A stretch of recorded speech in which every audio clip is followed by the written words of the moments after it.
শুভ দুপৰীয়া সকলোলৈকে। আজি দুপৰীয়া খোৱা পাতৰ পৰাই আৰম্ভ কৰিছোঁ। আজি অফ ল'লোঁ, গাটো অকণমান বেয়া আছিলে, সেইবাবে ডিউটি যাব নোৱাৰিলোঁ।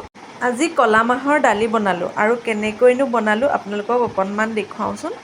বিভিন্ন ধৰণে বনাব পাৰি, কলপচলাৰ লগতো বনাব পাৰি, ৰঙালাওৰ লগতো বনাব পাৰি আৰু এনেকৈ বিভিন্ন ধৰণে খাব পাৰি। মই এনেকৈয়ে বনাইছোঁ। এইখিনি হৈছে ক'লা মাহ, আলু আৰু ক'লা মাহ বইল কৰি ল'লোঁ।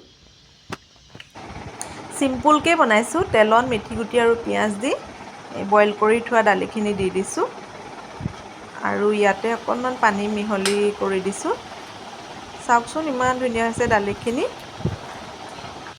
ভাতকেইটা খাই শুই গ'লোঁ আৰু ইমান বেছি টোপনি আহিলে। এতিয়া সাৰ পাইছোঁহে, 5:30 হৈছে। অকণমান ওলাই যাওঁ, দুটামান বস্তু কিনিব লগা আছে, লৈ আহোঁ।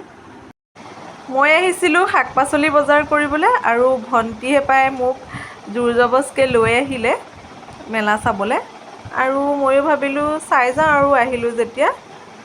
আৰু এয়া চাওক, মেলাৰ ভিতৰত আহি পাই গ'লোহি। মোৰ ইমান ভাল নালাগে মেলা চাই বা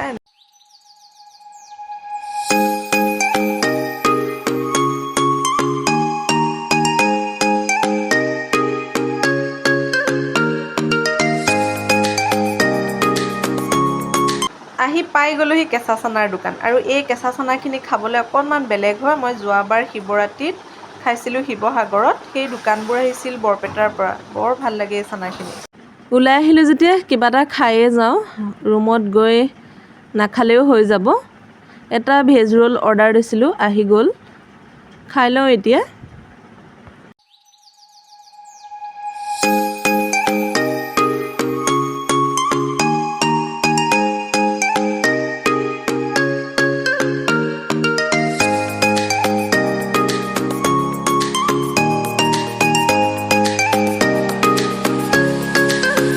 মেলাৰ পৰা ওলাই আহিলোঁ এতিয়া, বতৰটো বহুত বেছিকৈ বেয়া কৰিছে। গৈ থাকোঁ। ঘূৰি আহোঁতে শাক পাচলি বজাৰত সোমাই অলপমান শাক পাচলি বজাৰ কৰি লৈ আহিলোঁ, কাৰণ ভণ্টিও ঘৰৰ পৰা আহিলে। গৰম বন্ধও শেষ হ'ল, এতিয়া ৰুমত খানা বনাবই লাগিব। আৰু মোৰ এই ব্লগটো আজি সৰু হ'ব, ইমান ভিডিঅ' নকৰিলোঁৱে দিনটো, কাৰণ গাটো ইমান ভাল নাছিলে, সেইবাবে আৰু ভিডিঅ' নকৰোঁ। সিমানতে মোৰ ব্লগটো সামৰণি মাৰিছোঁ। মোৰ এই সৰু ব্লগটো চাই আপোনালোকে কেনে পালে তলত কমেণ্ট কৰি জনাব।